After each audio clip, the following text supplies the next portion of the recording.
Welcome to Chats with the Chief. I'm John Jensen, Chief of Staff at the Veterans Health Administration, and this is the podcast where we make small talk about the largest integrated healthcare system in the country. This week, I'm joined by Cheryl Mason, Chairman of the Board of Veterans Appeals. We'll talk about her career, connection to the VA, board updates, and how veteran suicide impacted her family. Well, Chairman Mason, thank you so much for being here. I sure appreciate you taking your time to share a little bit about the board, about yourself, and so we'll start off with maybe describing a little bit about who you are, where you come from, your background, et cetera. Well, thank you for having me, and it's always great to come and talk to you. So a little bit about me. I am a military spouse, now a veteran spouse, and my husband is retired Air Force. But I'm also the daughter of a World War II veteran who died by suicide. And so I grew up receiving veterans benefits, and they were very important to me, and I quite frankly wouldn't be the chairman, so I wouldn't have had the opportunities growing up in Southern Ohio with a single parent if I hadn't had those VA benefits. So my husband and I had the opportunity to travel courtesy of the U.S. Air Force. Mm-hmm. So I started my career in Omaha in private practice, but I did work with the JAG a little bit when I was out there, and I had the opportunity to work with a POW who was my first law boss. Wow. He came home after 7 years in prison and went to law school, and he's fantastic. He's amazing. And so then we came to D.C., and I found the Board of Veterans Appeals, and it was a natural fit. I have a psychology degree as well as political science, dual BA, then went to law school. So it just seemed to fit. I really liked the board, and then the Air Force told us it was time to move. So, of course. We went to Ramstein, Germany. So, the rules are when you serve in certain countries that, there's certain things you learn. What I learned in Ramstein, Germany was that it was really hard to get a job as a military spouse, but it was a great opportunity. And then we came back here.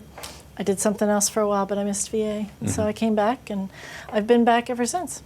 So that's a little bit about me. Well, glad to have you here and look forward to the conversation today. Sure. So we would start off every show with just a little bit of background to help align people to some things, but also to get some pointers and thoughts from you about maybe some things that are important. So what book, TV show, or movie are you reading or watching today that you would maybe offer to somebody else to watch? So I have about 5 or 6 books on my nightstand, or that I read from time to time. The one I'm reading the most right now is Daring Greatly, and by Dr. Brown. And I think it's really interesting because it's about really pushing yourself and stepping out, and I think that's important. Yeah, and I've actually listened to the podcast about Daring Greatly, and she does a great job. She does. Yeah, really good. What about, is there something interesting about you that people don't know, or a hobby that you have that might be interesting? Well, I have been known to play a little golf. Oh. I'm not as good as my youngest, who is a less than 1 handicap, but I've been told that I have a pretty powerful drive. So I think the last time I hit it really well when I was playing, it was over 200. Wow. Which is usually not expected for someone that looks like me. I wish I could go that far. Yeah. So golf. Anything else? Well, that's pretty much it. That's about what I have time for. I do walk for exercise, and I read a little bit, but that's pretty much it. The board keeps you pretty busy. Just a little. Is there a lesson or a piece of advice that you've ever received that you kind of either fall back to often, or maybe share with your team? Well, I think anybody on my team knows that and anybody who's met me or heard me speak for any length of time knows that I'm a huge Dr. Seuss fan. Oh. I pretty much cut my teeth on Dr. Seuss. I was one of those kids that when I would bring out a stack of books, and I couldn't read yet, but I knew where all the words were on which page. And so for me, I think the piece of advice that I got from Dr. Seuss early, and my mom instilled in me, and then when I was starting to come up through the leadership ranks, a leader said almost the same thing to me. And it was like, be who you are. Oh, wow. And own who you are. I think that's important. So let's jump right into it. And Sure. so let's maybe talk a little bit about your career path. I mean, how did you become a lawyer? Was it something you always dreamt of doing? Was it just something like kind of worked itself out? And maybe describe a little bit about those times. Well, when I was 12, I was pretty sure I wanted to be a lawyer. I wanted to be a geologist before that because I really liked rocks. Mm-hmm. But I decided on law, and my mother also had wanted to be a lawyer for some time, and she was a government teacher. And so she felt that I needed to be able to stand on my own 2 feet, and she taught me that. You have to be independent and take care of yourself. So law seemed to be the natural fit, but I also had a very strong interest in psychology based on my family history. And I lost, like I said, my father at 4, and then I lost my brother at 17, also to suicide. And so I was very interested in psychology and understanding what you could understand around that. And so when I got to college, I decided to do psychology and political science because that seemed to make sense. Yeah. Actually, I started initially as an accounting student. Wow. That didn't work very Quite a well. difference. Math, Yeah. I'm much better at it now. So law was the natural next step for me. Although it was a little bit of a challenge because when I went to college, I met my college sweetheart, who is now my husband, and he was Air Force ROTC. Okay. And so I knew that would mean a different experience for me. I didn't know to the extent of the experience it would be, but the law school, the school I went to at Ohio Northern University, had a law school, so I could have gone directly to that law school. But with the Air Force, we didn't know where we were going to be, so I did my first year of law school at University of Dayton, and then the Air Force decided we should go to Omaha. He actually went on duty and to Mississippi for training, and then at our first year anniversary, we arrived at Offutt Air Force Base. So I finished up at Creighton. Oh, okay. So I did private practice out there. Oh, wow. But I knew that I didn't want to do. My mother always liked litigation. I don't have that ability. It takes a different. Yeah. It takes a different personality to do that type of courtroom work. Right. And I really like to be in kind of what I call the stories and getting to know the code and applying the law. And that's why the board works for me and has for many years, because I'm helping people, making a difference every day. But at the same time, the law is, kind of, here it is. You have a little bit of room in there, but my favorite thing about veterans law is that, at the board, equipoise wins every time. So if there's a question about evidence and the evidence leans towards the veteran, then the veteran wins. And I think that's important. Oh, that's great. Yeah, great story to led you here to the VA. So maybe you can help describe to our audience what is the Board of Veteran Appeals and why is it important, and I guess how does it tie into the work that we do in the Veterans Health Administration? Sure. So the board is an enigma to most people. It kind of sits over here and people are like, oh, it's a bunch of lawyers and it's not GC, so we don't know what to do with them. The board is really important. We've existed almost as long as the department. We just had our 88th birthday in July.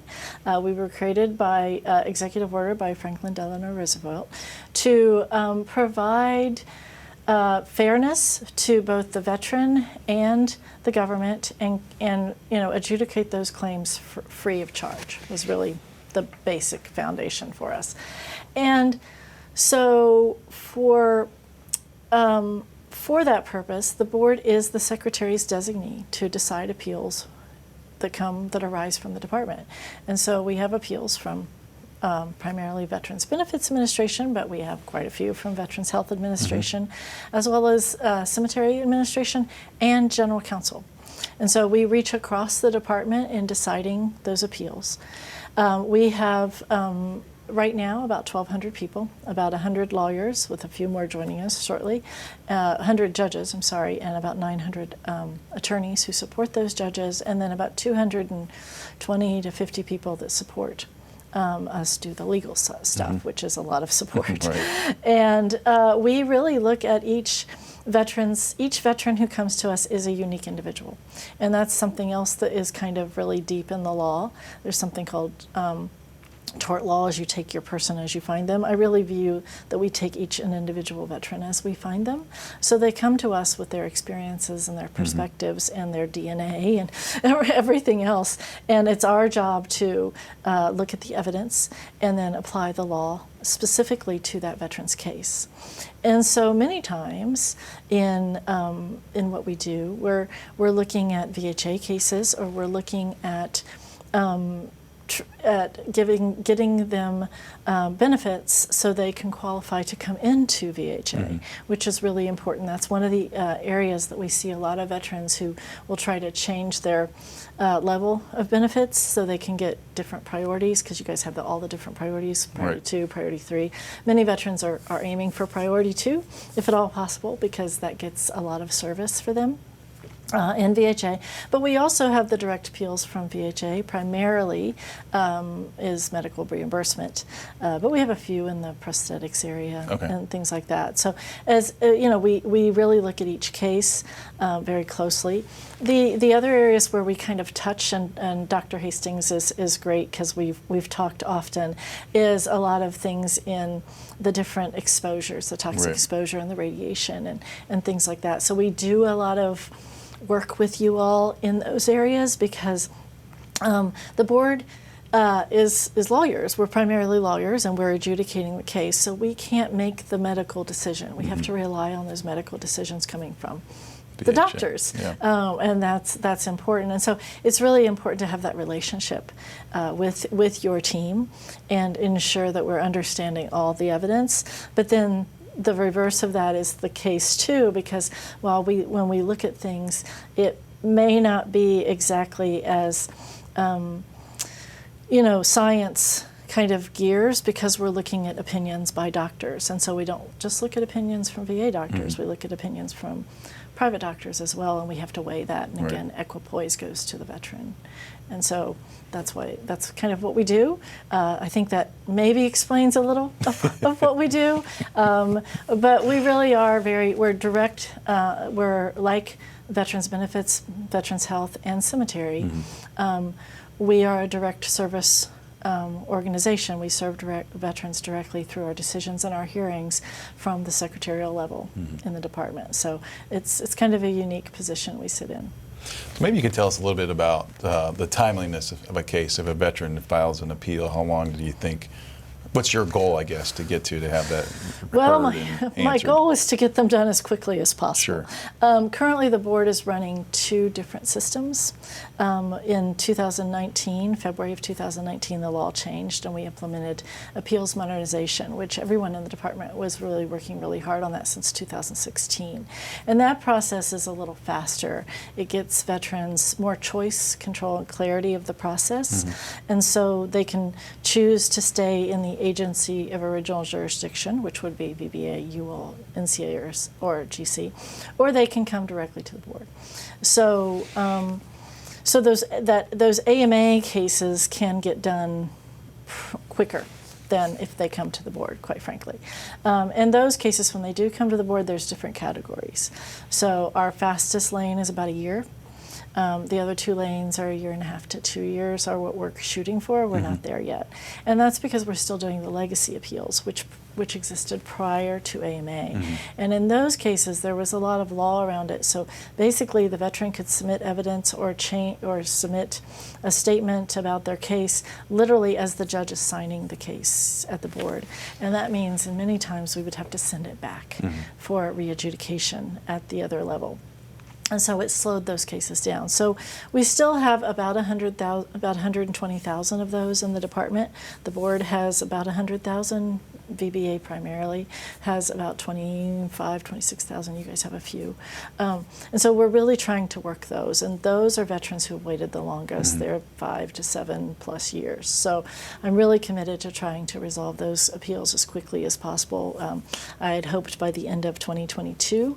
The exam delays have slowed us down with COVID a little bit, so Sure. we're looking at 23. But AMA, once I bring these new judges on, as we start to bring new judges on, I can start them working the AMA cases. I would really like to get the timeline as we projected for somewhere between a year to 2 years. That's still a long time. It is. But I think, once we're working full AMA cases, we might be able to speed that up, but until I can get them on that point, I don't know. And of course, then there's things that happen in the court and on the Hill that Right. change our world. As they often do. Yes. So. So maybe can you work through a case for me that if a veteran files an appeal, what's taking place in that year, hopefully, that's what takes the year for that to happen? What's actually going on with their case? Well, actually, if they file an AMA appeal, what takes the year is simply them waiting their turn. If they did not I choose a see. hearing or additional evidence. If they chose a hearing, it takes a little longer because we have a lot of people in line. So currently, what we've seen in the past 2 years, really in the past year, we've seen a significant spike in appeals coming out of AMA, which means a bigger caseload. And the board has to do cases in docket order under the law, which means first in, first out, unless there's a situation that would advance the case on the docket, which could be health reasons, could be financial, could be, storms. Age 75 and up automatically get put to the front of the line regardless of which lane they're in. So it's really just waiting their turn. Because we have, right now, we have 97,000 AMA appeals sitting with us. So we have quite a few waiting. And so that's why it's really important that we get the extra resources and the extra people to work these cases. Yeah, and speaking about people and resources, you just recently hired 20 new judges, and I think you have some more coming in the future. And so what it's all about is having enough lawyers, judges to review these cases to speed the process even more. Yeah, so one judge needs about 10 people to support them. So that's attorneys and operations and admin staff. But we did just receive 20 judges approved by the White House. Judges are unique animals in that they're recommended after an intense interview process and selection process. They're recommended by me to the secretary. The secretary is the appointing authority. The judges do belong to the secretary. My job is to manage them. They're the secretary's judges. And then they go to the White House for the president to approve. And so we did just get 20 of those approved, so we're starting to bring them on board. We're very excited about that. And we expect to go out with another recruitment this fall. The secretary authorized in our 22 budget, and it seems to be going forward on the Hill. Don't have anything written in ink yet, but if we do, we'll be going out for another group of judges because the judges are the ones that hold the hearings and issue the decisions. And so given our caseload, we have to have more. And so how does one become a judge? Well, you go to law school. So first you got to go and graduate from law school and become a member of the bar and be licensed. And then really you work in an administrative world, preferably with some veterans experience, but also military experience helps because understanding the veteran experience as a member of the military or being a military judge or being an attorney at the board or at the court or in the private bar, there's many different avenues to becoming a judge. Generally about 7 years of either administrative law experience, military or VA or veterans law experience, and then you have to have the judicial demeanor. The judges are leaders. Again, they're the secretary's designees to decide appeals. They're his judges, so they do represent him and me and the board at any point during a hearing when they're talking to a veteran, but they go out and speak and do things like that. So they're leaders, but they're externally and internally. They do supervise their attorneys. So if you hired 20 new judges, you have another 200 staff that's going to need to go along with them. So a lot of work to be done. Yeah. Well, that's good though. I think it'll speed up the cases. Yes, that's the goal. Yeah. That's the goal. Yes. We had talked. You mentioned before kind of a process that you goes through a veteran files an appeal, and why it takes a year to do it. Is there any cases that maybe stick out to you that may be interesting to the audience? Our cases are really unique because we cover the gamut. We do a lot of medical, so everything, knees, shoulders, backs, various cancers or diabetes and diseases. Mental health, we have quite a few TBIs, post-traumatic stress cases, those areas. And then we not only have the whole gamut of health cases, which are primarily benefits driven because they're coming out of VBA for increases to get into But the veteran VHA, cases the higher range priority. Dental service challenging, from World and War II, eyes maybe are a little challenging. earlier through But we now. also So I'm do sure education. I've seen a lot of coming out of VBA, we do income. So there's like pension income cases. And education has a wide range. We've just started the new readiness, the VRAP. We haven't seen any of those appeals yet. I'm hoping we don't see any. But that will be one. And then we have the VHA and the NCA cases, and then primarily from GC, it's attorney's fees because we do have the private bar that can represent, and so the private bar can appeal an attorney's fees case. So we really do run the gamut, and so the judges are subject matter experts in a wide range of areas, and you learn to be very quickly.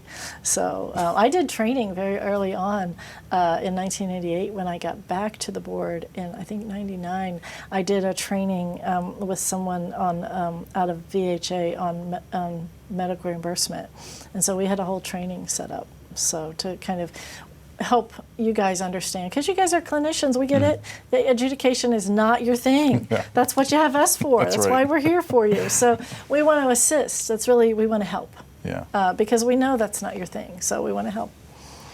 So you say are you still seeing cases now? I still do periodically. I can't hold hearings under the law. I'm not allowed to hold hearings as the chairman, which those are one of my favorite things to right? do. I love hearings.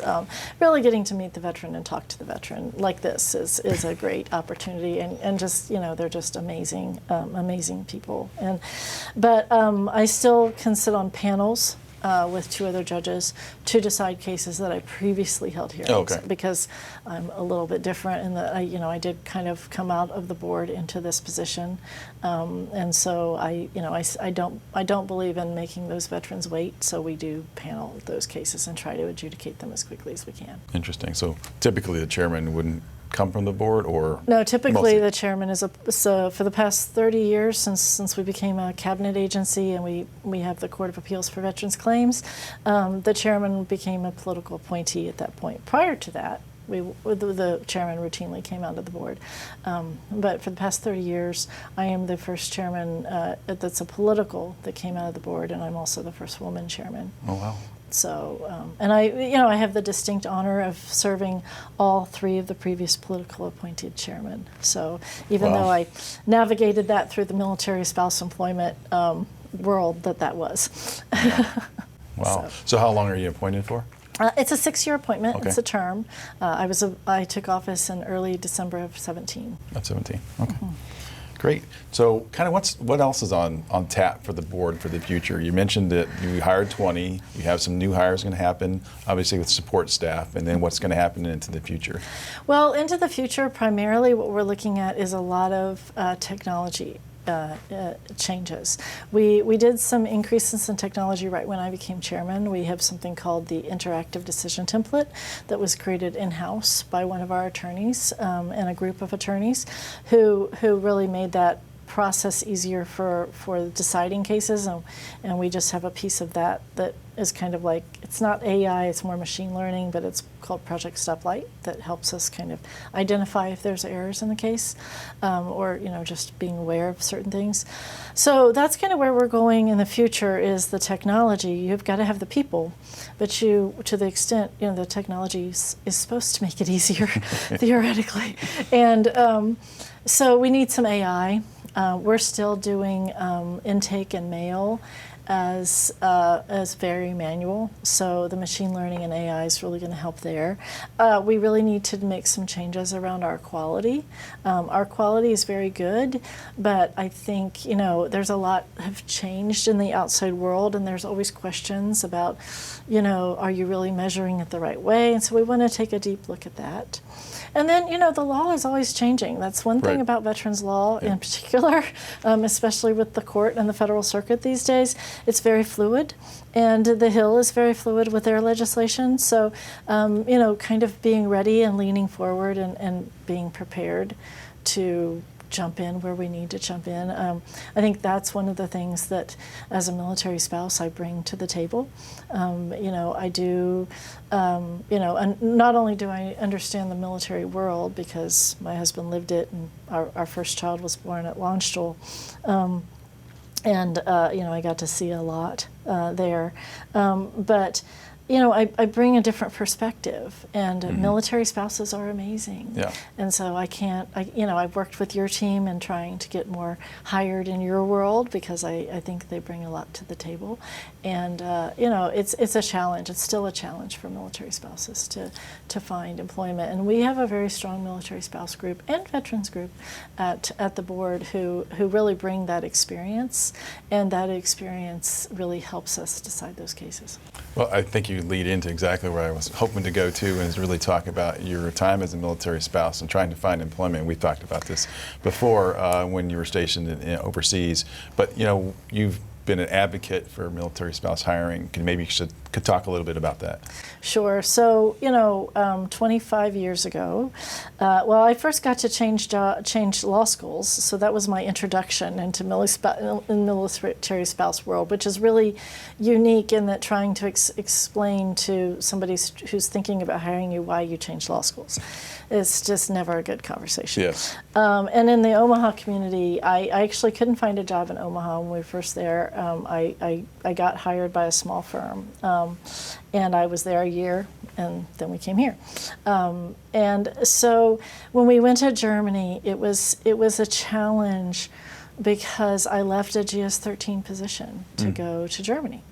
And everybody told me, oh, don't worry about it, it'll be fine, you can resign, you'll find new employment over there. No. First of all, what are you going to do with a GS-13 attorney? Because that's a pretty high grade coming out of, But the other thing is, they didn't know, I had to learn how to navigate the HR system, and then they had to learn, a little bit about me. And so I applied for over 200 positions. Oh my goodness. And got denied for every one of them. Well, as far as I know, the ones they told me about. Anything from a GS-7 contracting specialist, which, I have a degree. I have a Juris Doctorate, I know how to do contracting, to employment law, just wouldn't even look at me. And, and at the time, the military itself, the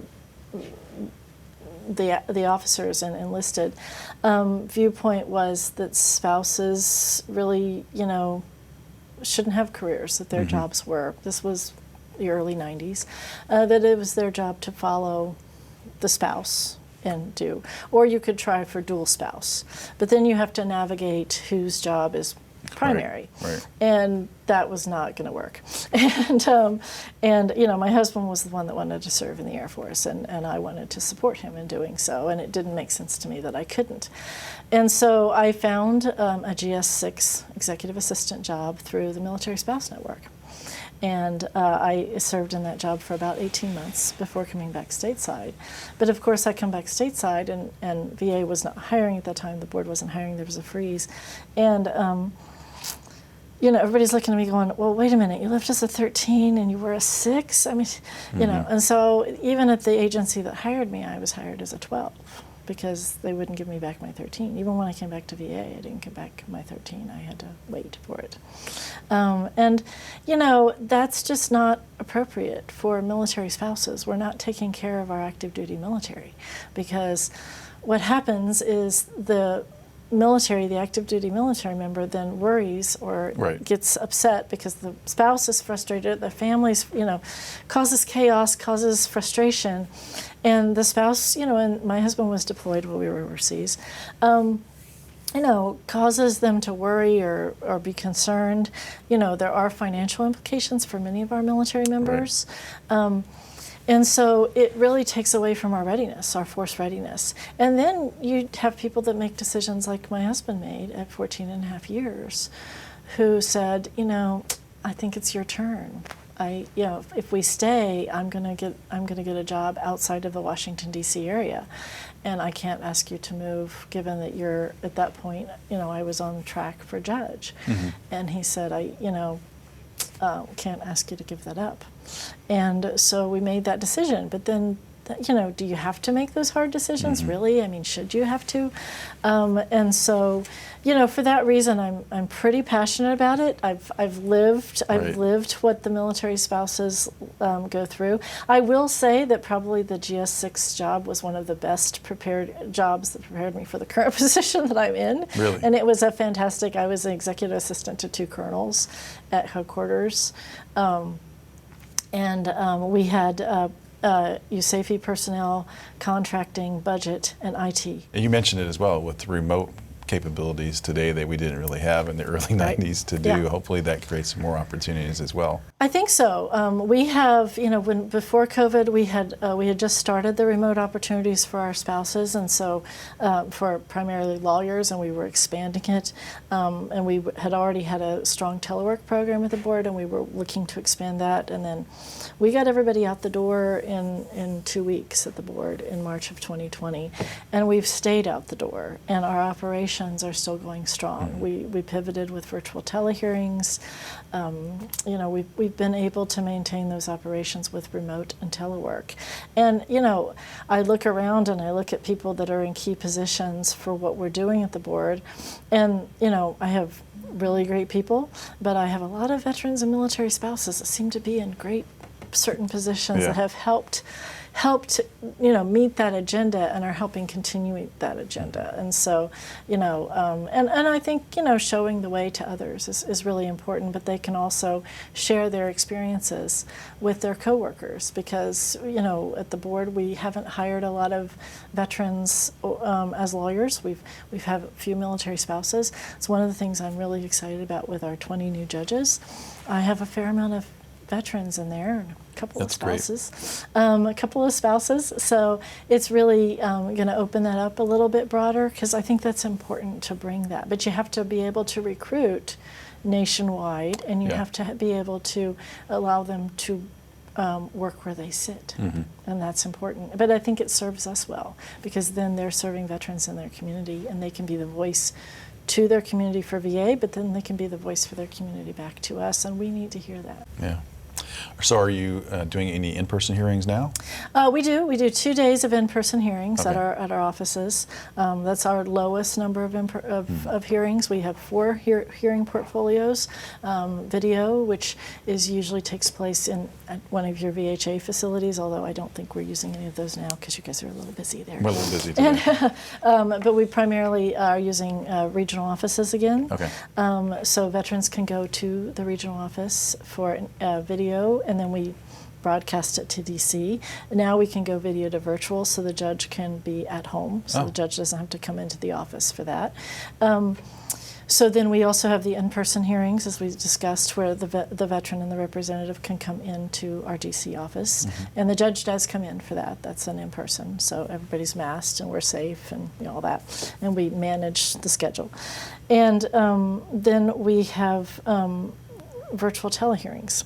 Which is our biggest growing area, which thanks to you guys, technology, and sharing it with us in telehealth. When I became chairman in 2017, my first knock on the door was to OIT, and I said, I want virtual telehealth-like services for virtual hearings. Yeah. And so we got virtual telehearings based on you guys' hard work. And so thank you for that, because Yeah. it does make a huge difference. So veterans can hold their hearings on their phones. So we can hold a hearing on a phone. The representative can be somewhere else on their laptop or computer or phone.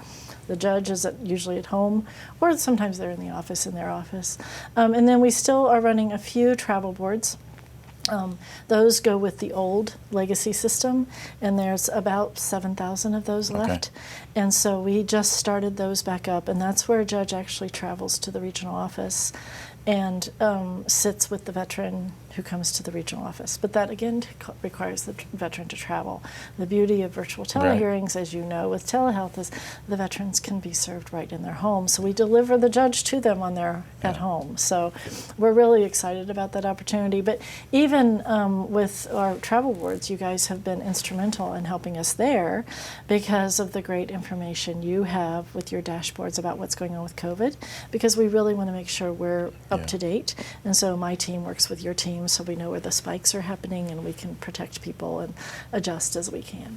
So. But lots of opportunities, I think, with kind of the advances in even technology over the pandemic as well. So I think that's the way we do a lot of work today, where we never thought we would do that way before. It's amazing. It is amazing, actually.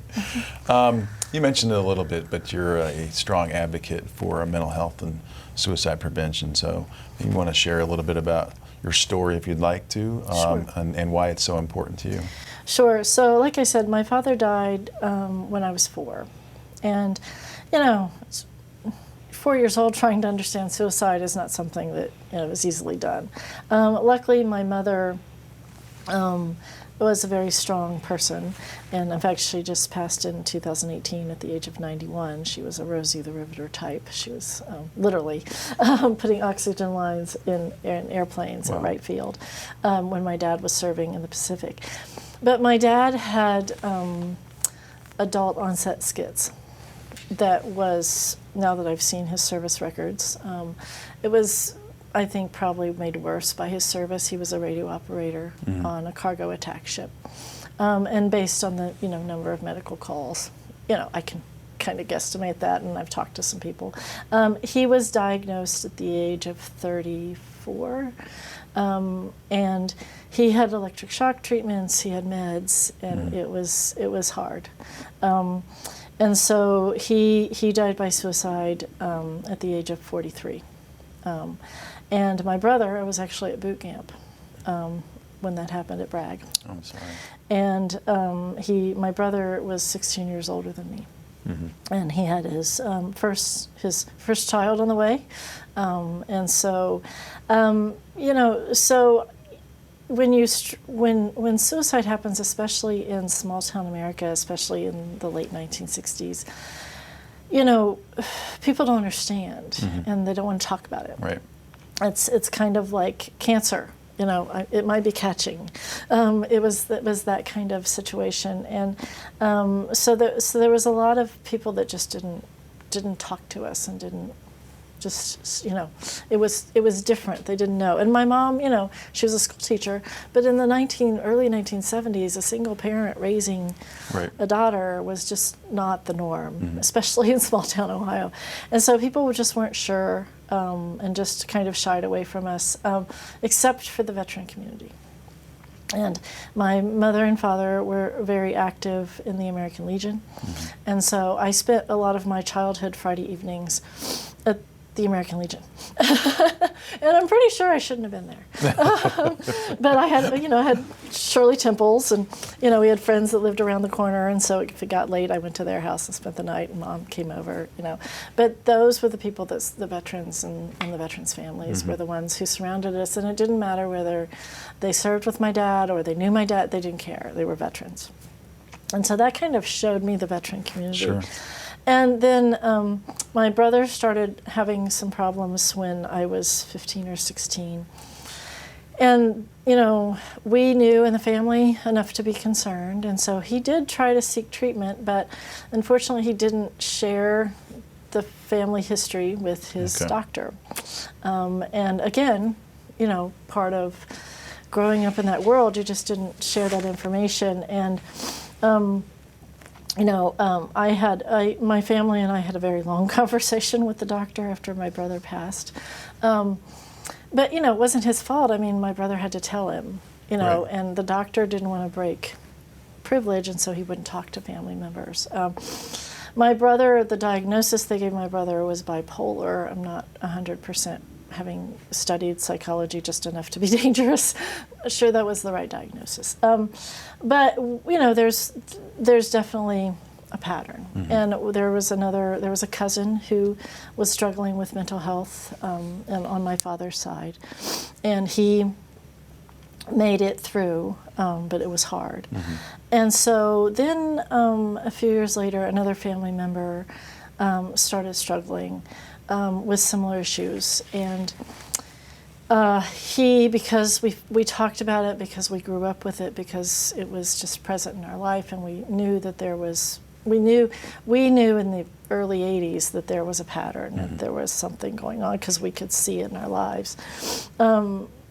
This family member sought help, and he was about the same age as my brother, and my brother died at the age of 34, and it was 2 weeks before I left for college. So when this other family member started experiencing panic attacks at about the same age as my father, and my father and my brother started struggling, he was like, no, we're not doing this. And so he struggled a little bit with it. And he went and got help, and he literally checked himself into a facility for 2 weeks and said, I'm not leaving until we can figure this out, because I don't have the family history to support this. And so, he's happy and healthy in his 50s. But there is a family, I've talked to both of my sons. My family member has talked to his sons. I mean, we have to talk about it, because it exists. Because once you have one suicide in the family, you're at higher risk. So you have to know that you're at higher risk. And when you have two, you're even at higher risk. So I know what my risk is for suicide, just like I know what my risk is for cancer. I know what my risk is for heart disease. All those things are similar. And so you have to know that, and you have to know, just like if you're having chest pains, you go to the doctor. If you're anxious, or you're having difficulty and you need to talk to somebody, go talk to somebody. Yeah.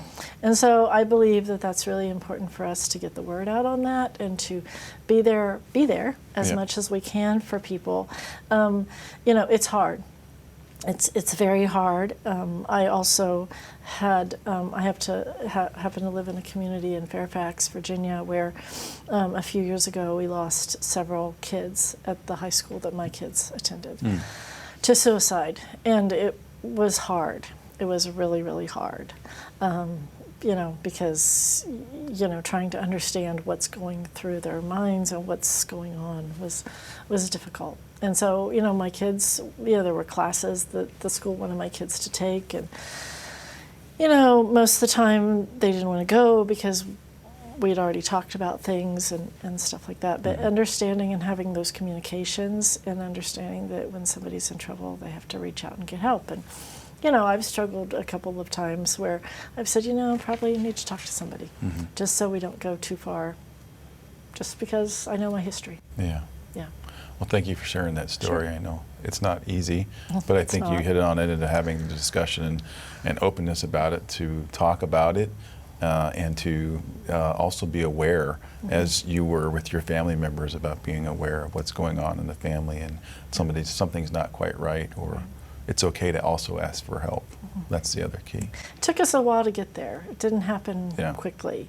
It took us a while to get there, but a lot of discussions, and my husband, would say when he first met me, we were pretty quiet about it, and over the years we've gotten less quiet about it. Yeah. But I really feel in my position it's important that I let people know my story and share my story with people, because if I can help one person, I've made a difference. That's exactly right. And that's, again, it's the work we do at the VA, is where we try to always find somebody that we can help. And telling a story and making people aware of it is also helpful, to know that you're not alone. Yep. And you're not alone in this either. Never. Always got people around you. That's right. Yep. Well, Chairman, we've come to the end of our time. And so I did want to offer you an opportunity to kind of just mention or say anything that you had left to say that I don't know that there's anything else. I think we've covered everything. I just really appreciate the opportunity to come and speak with you. I very much appreciate the partnership with VHA as well as with the rest of VA. We have a great working relationship with many in the department, and it makes a difference for our veterans. We do. And you're making a difference for veterans every day. We Great. appreciate it. Thanks, Thank Don. you. Thanks for coming. I'm sure appreciate it. Sure. Thank you. Thanks, everybody. Join us for our next episode where we get a chance to chat with Dr. Ann McKee, Chief of Neuropathy at the VA Boston Healthcare System. See you next time.